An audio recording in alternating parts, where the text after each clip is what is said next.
welcome to another Wine Spectator two-bottle tasting. My name is Keith Goldston, the sommelier for Landry's Incorporated. Really honored to be here today. We're going to feature one of my favorite steakhouse, Morton's, and also one of my favorite wine regions in the world, Argentina, and one of the greatest grapes out there, Malbec. And one of the honors of working is we have an incredible team of sommeliers. And it is my honor and privilege to introduce one of those sommeliers, and that is Julie Dalton, Advanced. And Julie, where are you broadcasting from today? I'm coming to you live from Morton's at the Galleria in Houston, Texas. And yeah, we're going to be tasting some really delicious Malbec today.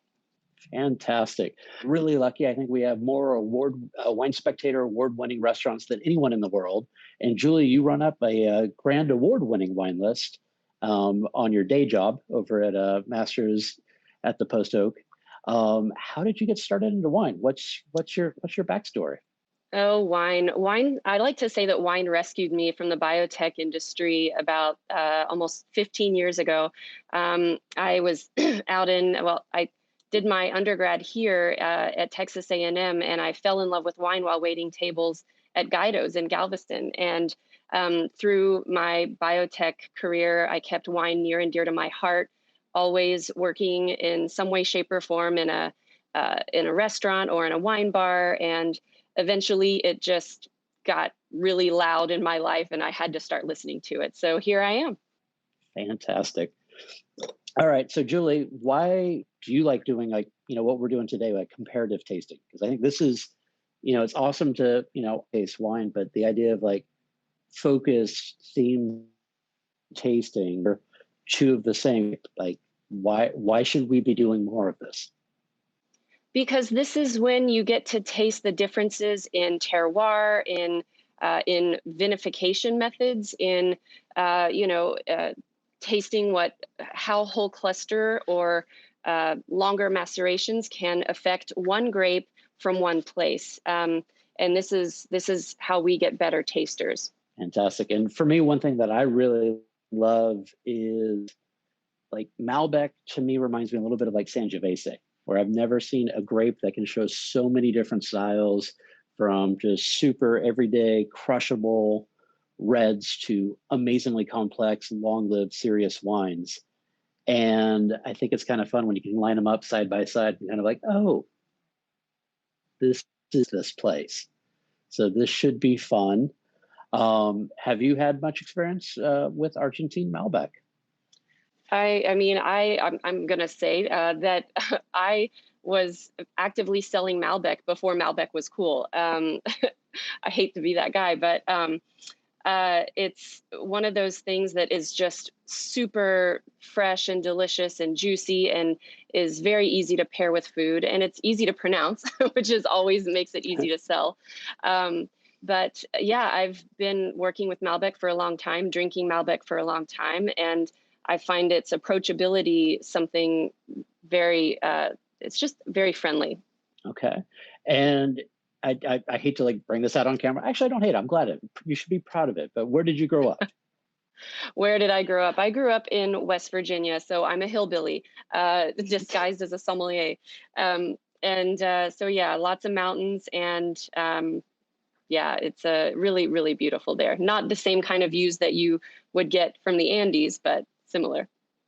All right. Well, and I bring this up because you felt like you had to leave West Virginia to kind of find your voice in the wine world, your career path. Is that safe to say? It is. And I bring this up because for me, Malbec is kind of this fun grape because it originates in France, just outside of Bordeaux. It really kind of came to glory in Bordeaux. But then when phylloxera hit, it, kind of disappeared from France. And then with a big frost in 1956, it wiped out what was left in Bordeaux. But the funny part to me is it's been in Argentina now for over 100 years. And it's almost like, kind of like the way you had to leave West Virginia to find who you really were. I think Malbec for me kind of did the same thing. And when it left France, I think it found its true home in the Andes, in Argentina. And it's just such a joy to kind of see like, okay, you did leave home, you excelled and crushed it. And Argentina is this just magical place. And it's tough because growing up in California for me, like the ocean was always the spot where I'd go to reset because it was always very humbling and you see the power of nature. And in Mendoza, in particular in Argentina, the Andes are this just looming presence that you just can never ignore. And it's also this thing where you're like, okay, they kind of put life into perspective because no matter how serious you are, those mountains are just huge. And if anyone's Yeah. ever done the drive coming across the west, like from Canada, you see the Rockies for the first time. Imagine that, but double the height. And Wow. the Andes are just this incredible thing. And to me, Mendoza is kind of, I remember the first time thinking like, oh, Mendoza is the Napa Valley of Argentina. And then getting down there, it was like, oh, Mendoza is a province and it's huge. And there's the city of Mendoza, which is like 1 million people. And then there's vineyards about 45 minutes south of that. And that was kind of Luján de Cuyo, kind of the classic, place where Malbec did great. But then the cool kids started to push a little bit further south and a little bit closer to the Andes because the original plantings were about 3,000 feet high, which are some of the highest vineyards in the world. But that wasn't enough. So they had to push closer to the Andes. And there's a little spot called the Valle de Uco. And Zuccardi, who will be tasting their wines later here in just a bit, were one of the first people to kind of plant their flag, say this area is going to be special. And to me, it's kind of like the Sonoma coast. It's like the fringes of getting grapes ripe because they're just pushing higher, higher elevation. And it's kind of cool. I mean, when you're tasting high elevation, what do you look for in the glass, or what are the things that kind of stand out for you, Julie? I look higher elevation. To me, there's always like an energy that comes with acidity, and there's a crispness that comes with when you think about standing on a mountaintop, just you just feel like you need a jacket, and I feel like those grapes are able to retain the acidity because they're at such high elevation, and but also being close to the sun, it's more exposed and it's warmer, so you have this. I need a jacket, but the sun feels good on my face. It would be nice to be a Malbec grape when I come back in another life. Yeah, coming back in life as a grape, Malbec in particular in Mendoza would be an amazing option because it's one of those spots that's perfect for growing grapes. You've got the winds coming, so zero rot, zero mold to deal with, amazing hours of sunshine. And it's kind of a cool spot because when we think of these classic great wine regions, that's landlocked, not near a big body of water. I mean, can you think of any others, Julie? I mean, it's kind of like a unique spot. Landlocked without any, no. Yeah. But the other thing that's really kind of cool about Argentina that no one really talks about, and I love that, like, even as we were prepping for this, like the idea of like, wait, the vines are ungrafted because everyone talks about no phylloxera in Chile, but it's also not really a factor in Argentina because you have sandy soils, flood erosion, and the bug just was never ever really to propagate. I mean, can you think of any other major region with massive amounts of ungrafted vines? Washington State, but not really. But nobody's really doing it. It's too risky. Yeah, and I think in this case, it's one of those like little kind of silver linings. Talk to a few winemakers out there, viticulturists. It does not like the graft, and when you graft it onto that American rootstocks, which is your defense, so ungrafted Malbec and the clones of it, what they're getting in Argentina look completely different than the Malbec or the Cot that you see like in Cahors or Bordeaux. Supposedly it's much tighter clusters of grapes as opposed to long, looser clusters, tinier berries, thicker skins, and you taste the wines and it does taste like something different. It does, for sure. So are you getting thirsty? Should we start to taste this? So yeah, so the first wine we're tasting is the Zuccardi Q. Q stands for quality, and I would have to agree. It's sourced from 2 different vineyards, Paraje Altamira and Vista Flora. And I can't wait to hear what Sebastian says about these 2 vineyards. The Q line is sort of the gateway wines to the whole Zuccardi line. But I mean, this is classic Malbec, right? I mean, beautiful florality, tons of violets, tons of smoke and blue fruit. And one thing that's interesting about Zuccardi is, and Sebastian can confirm, I don't believe they use any new oak in their wines. And that's something as sommeliers we're always, looking for. And I don't see any oak in this wine. I mean, there's a smokiness and a vanilla character, but do you think that's varietal, Keith? It might be varietal, or it might be a little bit of like the whole cluster. Ah, Because I believe they do about 30% on this. Right, and, 30%. That vanilla note is usually barrel or wood related, so it's probably showing a little bit from that. Do you pick up that I get this like really kind of cool little licorice thing on the nose? Oh, for sure. It's like black jelly bean. Yeah, or if they had like blackberry, blueberry Twizzlers. Yes. Well, with licorice, so I guess that's a new flavor we're inventing. To me, it's like the liquor, but it's also, I get an herbaceous, like a sweet herb, like tarragon, which ties into the licorice note. And then you said, like, as sommeliers, you like wines with not a lot of new oak. Why is that? Because it's the grape is allowed to express itself. It doesn't have to be masked by lots of toast and clove notes. Sometimes that just sits on top and it doesn't allow the wine to say, hey, pay attention to me. And I think this wine does a beautiful job of expressing what I consider true classic Argentinian Malbec. Just, an explosion of dark fruit, but also just framed by that gorgeous florality and just violets for days in this wine. The Q definitely, that to me, like, serious type of Malbec. Like, it's something that you pop, you don't think about, you just drink, and it's part of the meal. Whereas the next one we're going to try is the Jose. And the Jose is a tribute from Sebastian to honor his father. And this one's kind of fun because it goes up higher elevation. So the grapes struggle a little bit more. We're about 4,500 feet now. And then it's also got a little bit of Cabernet Sauvignon blended into it. And it's kind of fun to see, okay, that was a little bit of the less serious one. So let's take a look at a more serious version of Malbec. Yeah, and just on the nose, it's definitely tighter. You can see the layers that are in there, and it's just kind of like asking you to like spend a little time. It's kind of like your father setting you down to talk. Like, it's like, okay, you have to wait for dad to make his point. Right. You just have to be patient. But to me, it's like the black fruits are even more intense, more focused. Yeah, there are more low notes in this wine for me. Yeah. A little more brooding, not that the Q isn't serious, but this seems more serious. Yeah, this is like, you don't want to upset this. There's like a little bit of a temper there, and where like the green herbals there, but it goes from like tarragon to something a little bit more oily, resiny, like rosemary for me. Yeah.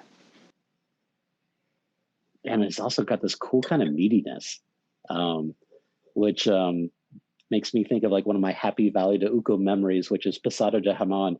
And it's this place that is in the Valley de Uco, and all they sell is ham. And it's spectacular. And you're there just eating aged hams with Malbec. And this has almost that kind of salty meatiness to it. I get a little bit of espresso bean too. But again, that signature violet is just, I forgot how floral Malbec can be sometimes. Yeah, well, especially like on the palate too. It's just, there's a little bit more depth there. And to me, it's like I can taste a little bit of the Cabernet. It just adds a little bit more seriousness, grip on the finish. And that's, typically speaking, Cabernet Sauvignon's got a little bit thicker skins than Malbec.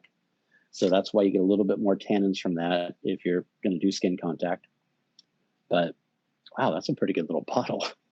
I wonder if there's any whole cluster on this one too. I don't know. We'll have to ask Sebastian. Yeah. All right. So two bottle tastings are fun. And I love the two different types of Malbecs, but how do, and see them side by side? How do we make that even better? How about a surprise third bottle day? And how are two bottles turning into a three bottle tasting? Ooh, it's like the gremlins. It multiplies. So this is a bottle that's available only at Morton's Steakhouse. It's the Amphora project that Morton's Vice President of Wine and Spirits, Tyler Field, came up with. He fell in love with a particular Amphora when he was tasting at Zuccardi, and he said this Malbec stopped him dead in his tracks. It comes from 100% Altamira. It's 100% Malbec and 100% whole cluster. So it's treated a little bit like a Pinot Noir in that sense. But it's so elegant. If the Jose Zuccardi is the father, this is the mother. It's so elegant. It's high noted and lifted, and it has strength and power, but it's so graceful at the same time, if that makes sense. So for me, the Amphora is really one of the treats of Argentina. And I love that it kind of shows through this new Argentina, the personality of the vineyard, the personality of the family. And I think that's a perfect time now to bring in one of the family members. We have Sebastian Zuccardi, who is coming to us all the way, it looks like from the winery, and like one of the most beautiful spots in the world. So welcome, Sebastian. Thank you, Keith and Julie. Julie, I know that you were very excited to get this chance to talk with Sebastian. You've got a few questions for him. Yeah, for sure. So, I mean, just some basic questions. So your family started, it's all about being an irrigation expert. So I'm curious if any of your vineyards that you're working with now, are they all 100% irrigated, or do you dry farm any of them? I'm the third generation, like you say, of a family, and my grandfather started because he developed a very efficient irrigation system. Where we live is a desert, and it's a desert in high altitude because the Andes mountain isolates us to the Pacific. So irrigation is like a condition here. We must irrigate, but the management of the irrigation is the key. But as you know, if you climb to the mountain, you are going to cooler areas. So now we are cultivating in some areas that we think that maybe it's not necessary to irrigate. But you have to know that 99% of the vineyard that we cultivate in Argentina, we need to irrigate because this desert situation isolated from the oceans. Sebastian, I know a lot of people, like we think Argentina, we think Malbec. And the clones that you're using in Argentina are far different than what we see in France.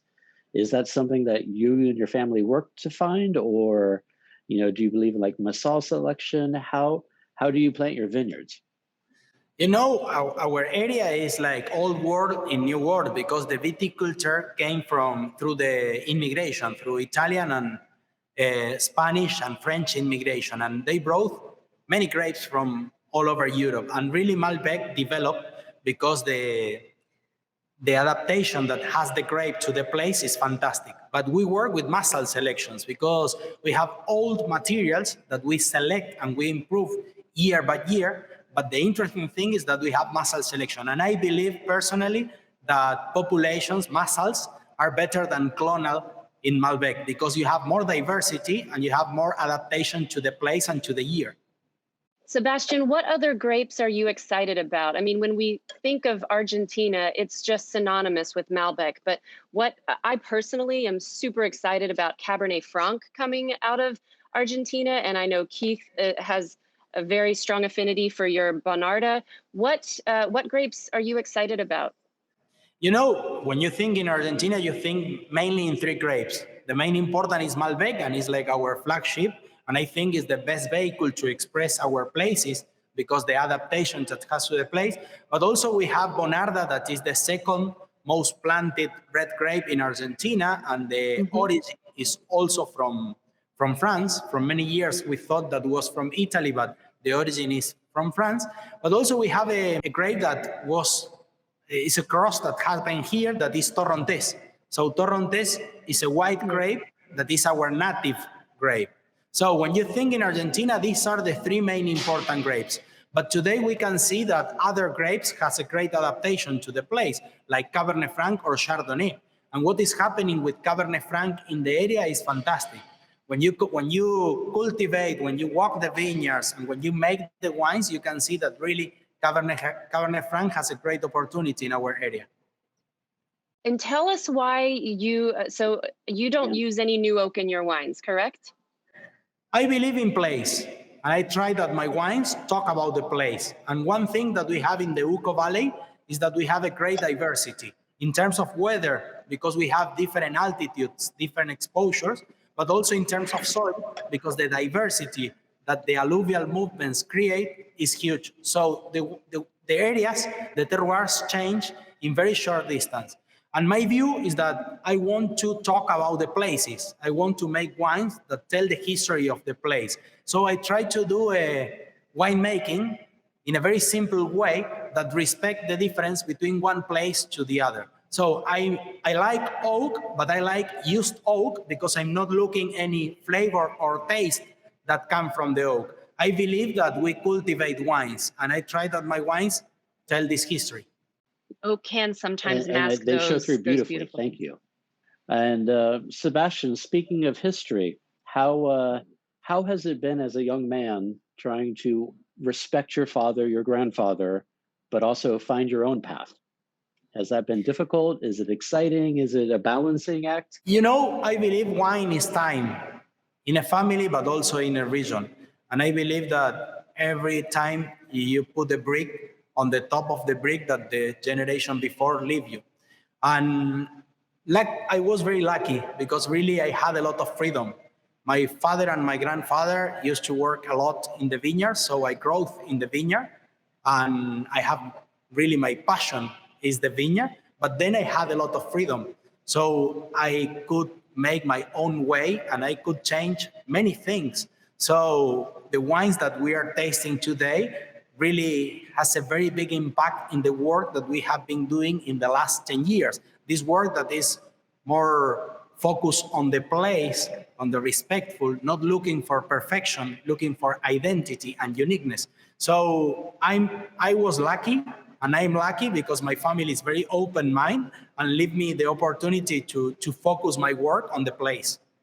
Sebastian, if you're thirsty for white wine, what do you drink? One thing that is very interesting about white wines is that when I was a child, I grew up thinking that Argentina was a red wine country.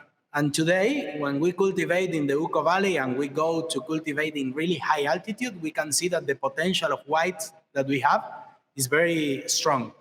So I'm working a lot in whites in my area of research and development, where we are now. I'm working a lot in white. So I really, I'm very exciting about how Argentina can do whites. But when I drink whites, in general in the world, I like a lot Burgundy, but also Galicia is an area that I like a lot, and Jura. So I like diversity, I like freshness, I like minerality, I like identity. Well, those wines that you mentioned certainly have a great identity. Yeah, we like those wines too. Thank you. Speaking of identity and kind of place, I've heard stories about the concrete or the concreto that you use. You are a big advocate of it. And I mean, the winery is absolutely stunningly beautiful. And I mean, the amphoras behind you, are those made out of concrete or are those clay? You know, I love concrete, and it's not concrete, it's not clay, it's concrete. Concrete is part of the history of Argentina because the Italian immigration brought the tradition. When you saw all wineries in Argentina, all these oil wineries were built with concrete. And I fell in love with concrete for three things. First, because you save a lot of energy because you have a thick wall. Second, because you have no any influence in terms of flavor or taste. And the third is because philosophy. I feel that it's a natural material. So I developed my own concrete vats that has been made with stone, sand, and water that come from the property. where I cultivate. So I love concrete, but also I'm looking a lot of connection or a big connection between the place where I cultivate and where I ferment. So I really do a big work in concrete. But one thing that is very important for me, the place and the viticulture is the most important thing. And then the concrete is the philosophy in the winery. Sebastian, where else in the world have you worked for winemaking? You know, I like to say that I took two very good decisions in my professional life. One was that I decided to study viticulture, so I started working in the vineyard. And the second is that when I finished the secondary school, for 7 years, I used to work with my family, but then in September, October, I went to work in another countries. And I had the opportunity to work in France, in Bordeaux, and in Champagne, also in Italy, in Tuscany, in Spain, in Portugal, and in US. So really, wow. I love travel through wine, and I try to visit many different areas and have the opportunity to share with other producers. It's very important in my view. Wow, if you had to distill the things that you've learned from all of those places, if you had one key lesson that you learned in working in so many places, what is that? Can you share that with us? Is there one? I will say two things. One is that the place is the most important thing, because when you travel to Burgundy or Barolo or this kind of places, you understand that the future is in the place and that we have a lot of identity. So traveling to these places, I realize the things why we are unique making wine, or why our area is unique. So traveling gave me the opportunity to see my place in a completely different way. So Sebastian, speaking of place, we alluded earlier that, there's a lot of beef in Argentina, a lot of steaks. And tasting the Amphora project, it just I can't wait to, finish filming so we can go have, the steaks. What's your favorite steak? Because like in the US, it's very serious. Like, are you a filet or are you a ribeye? New York, is there a cut that is your favorite cut?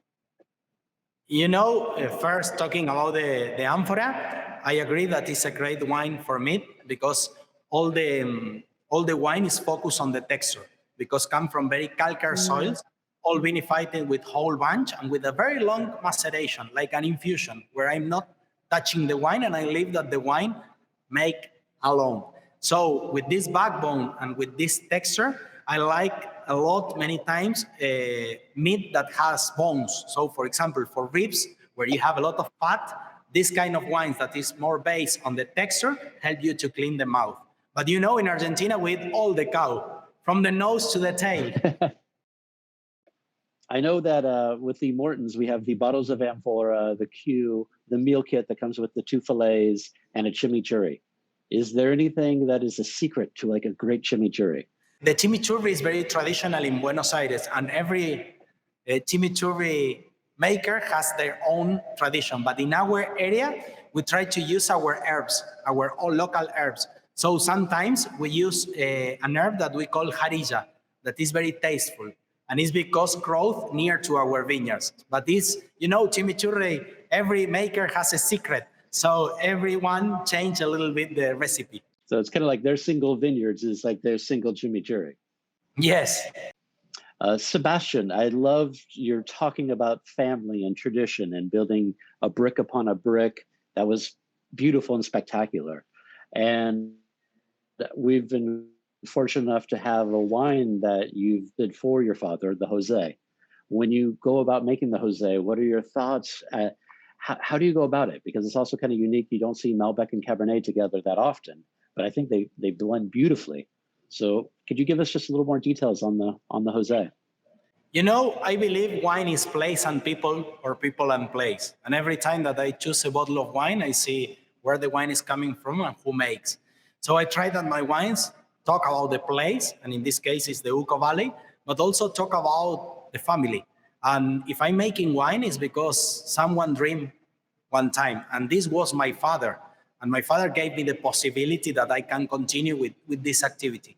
So in this wine, I want to show a little bit more classic expression of Malbec. And when I'm talking about classic, I'm not talking about concentration or over oak. I'm talking a little bit older. I'm talking about the selection of, in the Uco Valley, of two places, that is Altamira and Gualtallarí, that both has a lot of calcium carbonate in the soils, and this gives me the texture.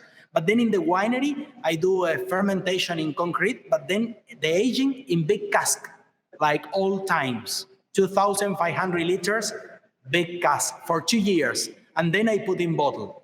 And the Cabernet Sauvignon, for me, help a little bit in the backbone, because sometimes Malbec needs a little bit of more structure. So the way that I can keep this structure is adding a little bit of Cabernet Sauvignon at the middle of the aging time. 2 years in big cask, and then I put in bottle. And my challenge is show my view in a classic way about the Uco Valley. I try that every of my wines tells history. So Jose Zuccardi is different to Q and is different to Amphora. And this is the challenge. Every single wine has to tell us a history. Fantastic. And then also speaking of the Q, what is the mindset when you're making the Q? Is it a little because it's a blend of different vineyards? Whereas like, I feel like probably the Amphoras and the single vineyards, it's really easy because you have, you know, the specific site to work with. When you're doing the Q and the bigger blends, how do you still find that identity? My way to think in wine is that every time that I go up, I try to be more specific about the place where the grapes are coming. And Q is the beginning of our range. So I try to show the expression, my expression, because always is my interpretation about the Uco Valley. So I choose to show the Uco Valley 2 areas, that is Altamira and Vista Flores, because for me, these 2 places has a lot of things that can work in common.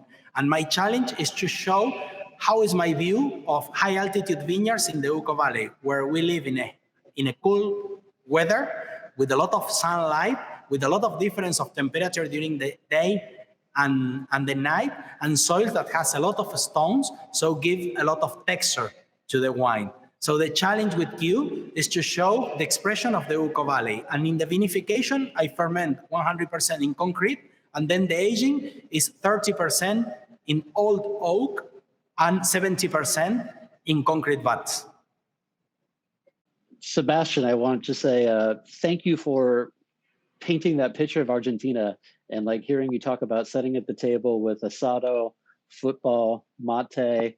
I think the only thing missing was the Fernet con cola, which, you know, I love with a passion. But thank you for taking me back to one of my favorite places on the planet.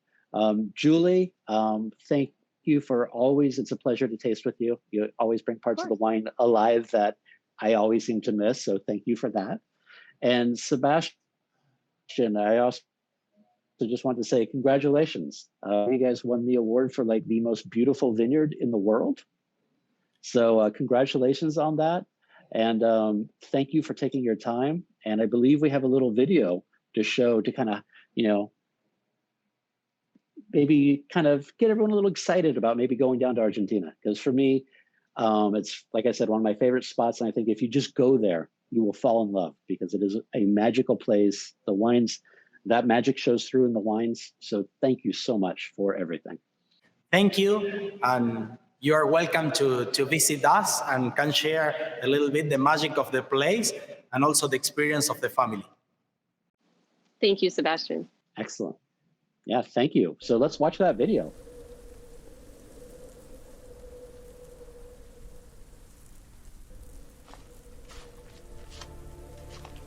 Mi nombre es Sebastián Zuccardi, soy tercera generación de viticultores en Mendoza. Cada vino es único e irrepetible. El vino cuenta 3 historias. La historia del lugar, donde hablamos del clima, del suelo, pero también del paisaje. La historia de quién hace el vino, y esa historia tiene que ver con qué pasó en ese lugar y la cosmovisión, su relación con el entorno y su relación con el viñedo. Y también la historia del año en el que el vino fue hecho. Y cuando unimos esas 3 cosas, lo que nos damos cuenta es que cada vino es único e irrepetible. Hacemos vinos de montaña. La cordillera de los Andes determina las características del lugar y el carácter de nuestros vinos. La cordillera nos aísla de la influencia del mar, por lo tanto cultivamos en un desierto en altura, con un clima continental y con una pureza lumínica muy marcada. Cuando empecé a aprender, a entender, a conocer, a caminar, a profundizar en los lugares, me fui dando cuenta de la unicidad que tiene el Valle de Uco en términos de suelo. Creemos en el lugar y buscamos que nuestros vinos mantengan la identidad del lugar donde cultivamos. Siento que el Malbec es el mejor vehículo para expresar nuestros lugares. El Malbec tiene una historia con la región donde cultivamos. El Malbec es la historia de generaciones y generaciones de viticultores plantándola, replantándola y mejorándola, porque la adaptación que tiene el lugar es increíble y esa adaptación tiene que ver con la capacidad que tiene de tomar formas, depende del lugar donde la cultivamos. Zuccardi Q Malbec es nuestra mirada del Valle de Uco. Es la cercanía a la montaña, la altura que nos da un clima frío, pero con mucho sol, con una pureza lumínica de la que nuestros vinos hablan, y también la complejidad que aportan estos suelos aluviales. El vino es lugar y gente o gente y lugar. José Zuccardi es un tributo a mi papá. Es un Malbec del Valle de Uco que a través de su intensidad y su franqueza transmite la energía, la pasión, la convicción con la que él vive el vino. No creemos y no buscamos la perfección. Creemos en la unicidad. Creemos en la belleza de lo irrepetible.